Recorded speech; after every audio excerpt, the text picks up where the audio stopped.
Quelqu'un contrôle ma vie depuis que je suis né. Alors vous allez me dire, je suis peut-être fou, mais non, c'est la réalité. Déjà, il y a plusieurs éléments qui rentrent en jeu et qui ont fait que j'ai eu cette déduction-là. Je pense le dernier truc, ça va vraiment vous choquer et vous allez me croire. Déjà, ça a commencé avec quelqu'un de ma classe. Tous les matins, il disait exactement la même phrase. Bon, la première fois, j'ai rien dit, mais au bout de 5 fois, c'est quand même bizarre. Et quand je lui demandais pourquoi, il disait ça, il était pas vraiment clair. Une fois, j'étais en train de marcher dans la rue et puis j'ai croisé quelqu'un et puis il m'a dit bonjour Axel, ça va?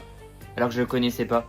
Une autre fois aussi que j'ai trouvé vraiment bizarre, j'étais dans ma voiture, je conduisais et en fait la radio elle s'est mise à bugger. Puis là j'ai entendu des instructions comme si c'était la police, sauf que c'était pas du tout la police, ça ressemblait plus à des explications pour un tournage. Pire du pire, c'était un jour j'ai voulu partir en vacances et comme par hasard, à chaque fois que je voulais partir en vacances et prendre l'avion, et bah mes vols étaient annulés. Donc la première fois j'ai rien dit, mais au bout d'un moment je me suis dit soit la compagnie a un problème, soit vraiment faut pas que je prenne l'avion. Donc je me suis dit je vais prendre la voiture, mais quand j'ai voulu sortir de la ville, et bah j'étais bloqué aussi par un camion. J'ai jamais vraiment pu aller très loin. Au final, à force de voir tout ça, j'ai compris. Depuis le début, quelqu'un m'observe. Tout est scénarisé, tout est prévu minute par minute, et tous mes faits et gestes sont contrôlés. Depuis le début, rien n'est réel. Ce n'est qu'une simulation, mais je compte bien m'échapper. Je sais pas comment et par quels moyens, mais je vais tout faire pour sortir de cette simulation.